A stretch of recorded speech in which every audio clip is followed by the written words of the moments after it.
And if this is part 2, then hello. So let's finish up with the questions. Okay, so the next one is, how do you manage being a mother, wife, and an entrepreneur? Very good question. I always love this question. And I actually recorded a video about this. I guess it's probably been a couple years ago now. I will try to link as many things as I can in the description to help you all with just some of my different views on things like this. But the biggest thing is, I'll say, you have to kind of approach it and realize that there's going to be seasons for everything. And I'm really big on trying to prepare as much for busy seasons as possible. So even right now in this season, I mentioned earlier in this Q&A, we're in the process of relocating to another state. And it's a big deal, you know, like we are uprooting our family. We're in the process of selling our home right now. We had to find another place to move into, of course, find a good area that would be good for us. And just all of these factors and things happening. Meanwhile, I'm also running this business full time. And I was also, right as all of this was really at its peak, I was launching my membership. So what I will say is there will be certain times of life where you know things are getting ready to come and speed up for yourself. And then of course, sometimes things will catch you off guard. Regardless, I always like to just be proactive as much as possible and plan ahead as much as I can. And so with that, I always do things like I have batch record days. Like today's a batch record day for me when I'm recording this video. And that allows me to have a couple of hours set aside to where I know, like, okay, my goal is to record a couple of videos, and then this is my wish list. If I have time, maybe I'll do a few reels or shorts or something like that, because one of my big parts of my business and how it runs is my YouTube channel and the content that I create. So I always want to prioritize having a lot of content in my back pocket. And that is really one of the biggest ways I manage, is to set aside some very dedicated time that is just for my business, that is uninterrupted, and I really prioritize that for myself. And then that allows me to be present when it's time for other moments. So, you know, when it's time for me to shift gears and now I'm like having to declutter my daughter's closet, you know, to get all the old clothes out of there so we can get ready for this move, or when I need to sit down and research a place for us to move into and kind of research cities and things, I'm able to turn off my business brain because I gave myself that dedicated time. And I know it's going to be different for everyone. We have, for the last basically 6 years, we have not had any family. So our support is literally within this household. We do have friends and we've leaned on them. But at a certain point, I had to give up control for when it comes to like my mothering, and I had to take my daughter somewhere so that she could just have some time, so that she could get out of the house and not be staring at me on my computer while I'm working, because that's that mom guilt that can happen. And it does happen, and it probably will always happen. You know, it is what it is. But you know, at the end of the day, just know in the back of your head that like, I'm doing this for them. I'm doing this to better our family, whatever it may be. And I think with that, when you are opened up, when you open up yourself to like, I cannot do it all and do it well, when you open yourself up to that, you are a lot easier on yourself to be like, okay, I'm going to need some support in this area. And so that was what I had to really do, especially with my husband. You know, like, as much as I want to be like, oh, I can do it all, like you just be like, oh yeah, she just, you know, holds it down, she got it all under control. It's like, no, I need your help. And so even before she was going to these places, I talked to him and I'm like, I need to have this time on Saturday mornings that is just for me, you know, and really just communicating that is important. So I think definitely even just setting some boundaries and setting the tone for your business and that it's important to you is just across the board. It's going to be a game changer, and having that dedicated time is very helpful. So then when I do go to sit down and I work on things, and maybe my daughter is in here and she's running around crazy and it's like, whatever, I'm like,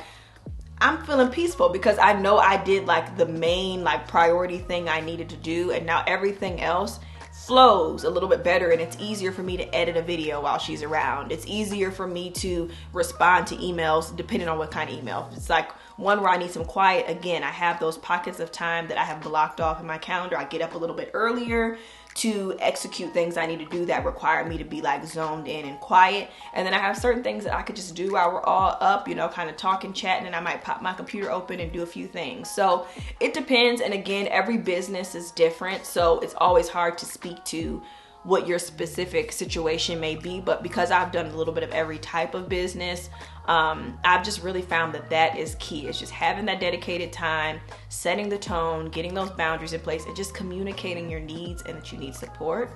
And then as far as just like the wife piece of it as well, because that is a whole nother part of it, I think that it's going to depend, of course, on who you are with. I think because I'm really grateful to have a husband that is extremely supportive of what I do. Like, y'all, I mean, so supportive. Even when there's times when I'm like, oh, maybe I should just, like try to get a traditional job. Because, you hit those moments in entrepreneurship, like, comment down below if you know what I'm talking about. And he will be like, but then would you be happy? Like, I just don't see you doing that. Like, what do you really want? I just want you to be happy. I'm here for you. And like, I'm so grateful for that. So that's the first thing I have to speak to, is I have an extremely supportive husband, and that really can make or break this experience. And so because of that, I always like to try to do what I can and try to be as present as I can with him. What has been so crazy is the last 6 years of us living here, it has been like a whirlwind, because we had our daughter about a year into us living here. We had her. And of course, once you get thrown into being a parent, that takes on this level of, different things. Before we moved here, we used to go on dates all of the time. Like we always reminisce and we talk about it. And so I'm hoping that we'll be able to get back to some of that when we move, because when we were living here, my husband worked about 2 hours away. And we still live here currently right now, but when y'all see this, I'll be moved. And so because of that, his commute to work and then the commute home takes up a very big portion of the day, give or take. I mean, if traffic's good, maybe under 2 hours, but like realistically about 2 hours. And so it's like, I really didn't see him in the morning.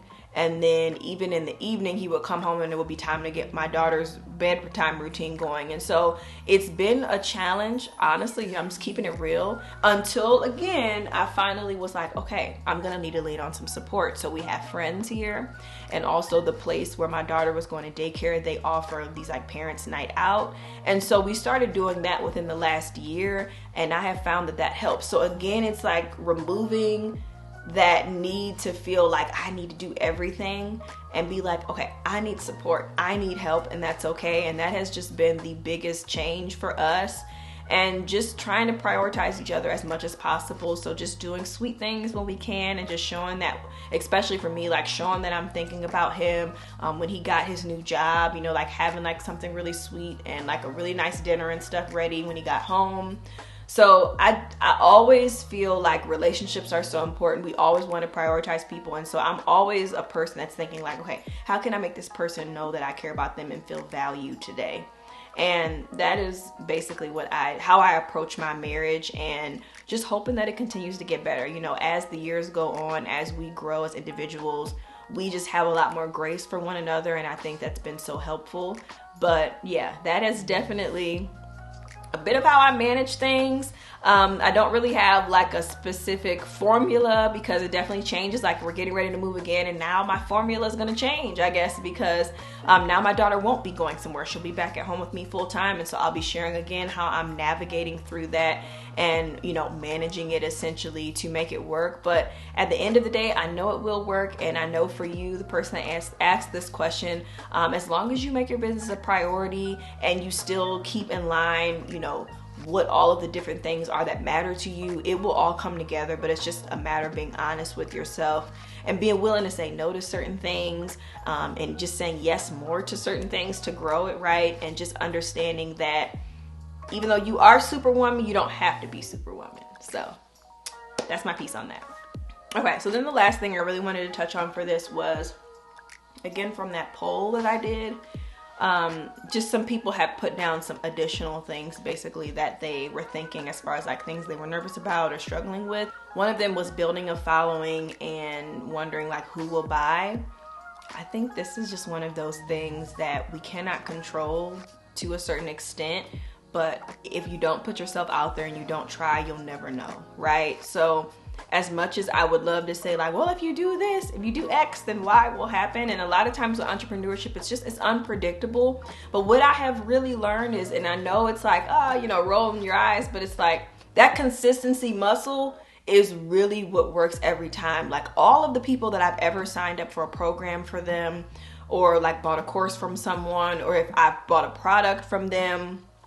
Typically, I mean, unless they catch me off guard one day, I'm like scrolling on Instagram stories and it's like one of those like random products come up and it's like, how'd you know? You know, like that. But if it's something where, you know, someone is offering a service, or it's really like a more like a solopreneur or whatever the case may be, which is kind of what we're talking about here, I always invest in the people that are constantly showing up. Like if it's someone that like they seem like they know what they're talking about, but they don't really post that often, or even if it's a product, and this is like a real thing, like if I saw maybe someone, they were like posting really heavily for like a week, and then all of a sudden I've like happened, I'm like, oh yeah, that one business, and then I go to look and like there's nothing on their page for the last couple weeks, I'm not going to purchase. And so I apply that same thing to my own business. You know, consistency is so key, because you're keeping yourself relevant in the minds of those that you are wanting to purchase from you in the future. If you never post, or if you just post once a week, or just every so often when you feel like it, it comes off a little bit flaky. And I know I'm really speaking from my own personal just buying behavior, and I know a lot of other people, if you are not really, you know, showing up very often, it makes it really hard for people to trust, right? And so then the same thing, like you were saying, like building a following definitely comes from being consistent and posting things that are relevant to the people that you want. And so that's the other big piece of it. It's like you're posting consistently, but make sure what you're posting is relevant to the people that would want to buy from you. So, you know, if you're just hopping on a trend because there's some trend going on and people are doing it, but it has nothing to do with your business, it has nothing to do with the pain points of your customers, it's fun to do those things, but you can't expect that like the trendy things or the things that go viral will naturally lead to sales, because those are really two completely different things. And so I'm always really big on, like, I love to do fun content, trendy content every now and then. Like if it's true to who I am, I will. But at the end of the day, I know those things, it might grow my page, but it's not going to grow my bank account. You know what I'm saying? It's more so just to have fun. And so just being intentional about what you're posting and understanding like what has a place and what it's for. And then having those consistent call to actions as well, because if you're growing this following, but they have no way to, but they don't know what you do, they have no way to purchase, they have no way to inquire, or, you know, even just join you in a different platform. So like if maybe they're on Instagram, but then you want to take them to your email list, you have to just kind of look at the big picture of a buyer. And they always say it is a marketing stat, basically, that people need about 7 interactions with you before they even purchase. And this is just legit. I know this from my own experience. Like I will follow people for a really long time. I'll see what they're talking about. I'll attend their lives, you know, and then eventually I'll be like, oh my gosh, I think I want to get this. And so it goes back to that consistency. The more you show up and the more you stay top of mind, the buyers will come, the new clients, customers, they will come. But it really takes that level of dedication on your part as an entrepreneur to make it happen for them. To make it, it really takes your part to really make it happen. And that's even like, I know people were saying sales and promotion makes them nervous. That's what it's all about, you know. And sometimes the sales and promotion can be a lot more indirect. It doesn't literally mean like, hey, buy this thing, right? Like sometimes it's going to be like that, you know, especially when you're in an active launch period or you're trying to get a cash injection, it's going to be like that. But when you are just like, okay, I have products, you know, I'm really just trying to grow this audience right now, hopefully some people will buy, you know, things like that, then it's really just like, okay, you want to have that content that's going to pull people in, it's giving them what they need, it's relevant, it's real, and then that is going to be the things that will keep people wanting to come back and interact with you, and eventually they will go, if it's the best fit for them, to purchase from you. So hopefully that answers the question. I have a ton of different content on this channel specifically that talks a lot about that, so definitely check it out. Again, I'll try to link some of them below in the description. Another one someone said is, recently trying to make a video for YouTube and I realized I can't remember the topics in order of what I want to say. So yeah, I know for me with YouTube videos, I only just jot down a couple talking points, especially if it's a sit down video like this one. Well, this is different because it's a Q&A, but if it's a sit down video where I'm talking about a specific topic, not so much a vlog, I just jot down a few points, and if there's anything I just don't want to forget, I'll make sure I have that in my notes. But typically, I don't like to have like a word for word thing that I'm following for YouTube videos, because I want to keep it true to who I am. And so I would definitely say for you just to try to just keep it, you know, the stuff, like it's in your mind, you know the things that you want to talk about.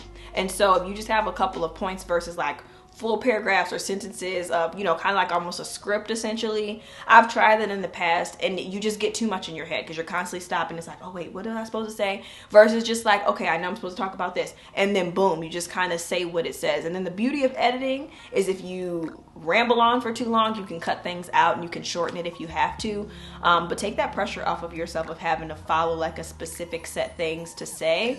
And then even if it is a vlog, for me, I like to just kind of go with the flow of my day. I usually will be very intentional about the days that I use to vlog, because I know like, oh, today for example, like I have the welcome party for my membership when I did that one. And so I decided to vlog because it was a way for me to show what I'm working on behind the scenes. People got to get an insight to what I do. It even gave some information about my membership if people were interested. And so I like to have an overall goal of like, what is the point of the vlog? And then I just kind of go with the flow with that. So I know everyone, again, has different ways that they do their videos. And so someone else may say something completely different.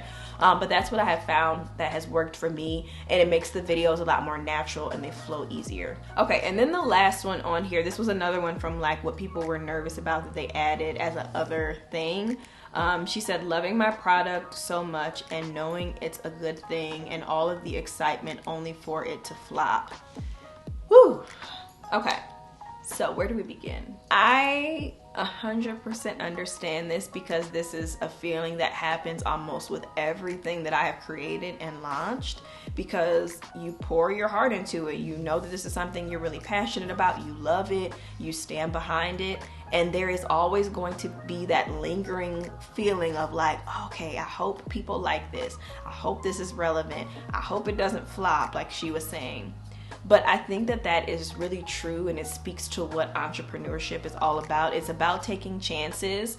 It's about the risk of it all, right? Of just like, okay, I'm putting this thing out here, you know, hoping for the best, but about being proactive as well, because as much as it's like you can create the product, like I was even saying in one of the earlier questions, if you're so caught up in just working on the product and you know you're putting all your passion into it and you're loving it, and then you're missing the whole lead up to launching it, then there is a very great chance that it can flop. But some ways to avoid that is to definitely, if you have an existing audience, to poll your audience, ask questions to people. I know some people will do like, you know, like beta groups and different things you can test out to see, you know, feedback from people, what will make it even better. And then from there, just make sure that you are continuing to provide that content in the process of you creating this thing, so that when it's done, you're not like literally on one day, you're just like, oh my gosh, I made this. It's available for you to purchase. Here's the link. That's not really gonna work, you know? But if it's a situation, well, I'm not gonna say that's not gonna work. It may work for some, but typically what I have found is that launches always do so much better when they're very thought out, and I'm posting intentionally, I'm giving the value, I'm showing up on a regular basis, right? I'm being consistent. I'm not just kind of like posting here, 3 weeks go by, I'm posting again. Like, I am showing up regularly so that people don't forget about my message, they don't forget about me, and they want to continue to connect and learn more from me, to where it becomes the point of like where they're expecting something, you know? And so I think that that's the biggest thing, is just realizing that while the product that you're working on is a big piece of it, it is also just one of the pieces. And so it's really going to also be about building those connections and making sure that you are giving your audience a reason to care about what you're working on, and sharing your story, and all of the things that I talk about on this channel is definitely something that will be helpful for you with this fear. But to just know that it is very normal. Anytime you are working on something that you truly care about, there is going to be, even if it's a small feeling, there's going to be a little feeling of like, okay, I hope this does well, or I hope this is received well. It's just natural. And especially as entrepreneurs, like, we're really passionate about what we do, and there is going to be that feeling behind it before you hit publish on something, before you launch it, you know, before it's available for purchase. Like, that has been my story with every single thing, even up to this last launch of my membership. I'm like, okay, I hope people sign up for this and they like, well, because I poured my heart and soul into that membership, okay? And so the last thing you want is to like put all of this energy into something and for it to flop. And so that is a great way to do it. Just as a last point too, depending on the type of launch you're doing, if it is like a pre-sale, or a pre-order or something, sometimes that can save you a little bit of the investment of your time and money in the beginning too. Like if people are paying in advance, then you can take that as an indication to be like, okay, people are interested, they're loving this thing, now let me deliver on what I said I was going to do, and, you know, be very upfront about that timeline of what that looks like from when they purchase. But that is another option of something that you can do as well to give yourself kind of that proof ahead of time that people would purchase it by doing like a pre-order or a pre-sale. All right, so I think that is all of the questions that I've answered. Thank you all again so much for participating in this Q&A. I like to do these at least like once a quarter, so there will definitely be another one coming up, and I will announce and let you all know. But if you think of anything else that, as I was talking, you have more questions, of course, feel free to leave them down in the comment section. I will be happy to answer them for you. Or if it's really a good question, I can even make a full video on it later on. I always think that that's fun too. And overall, I just wanted to say again, just thank you for being here. Like, I absolutely love what I do. I love just getting to share my journey, share my heart with you all, and just provide you with some additional help in this journey of entrepreneurship. I know it's crazy, it can be scary, and it's just one of those things that I have found to be one of the most rewarding decisions that I've made in my life in so many different aspects, just from my own like fulfillment of what I'm doing, watching God work in miraculous ways in it, and then also just seeing the impact that it is making on so many. And so I always just, my prayer is just that anytime you come in contact with my content, this channel, or wherever it may be, is just that you leave feeling a bit more encouraged, feeling a little bit fired up to do what you want to do. And yeah, so I hope that you'll come back for the next video. Thank you so much for watching, and I will see you all in the next one. Bye.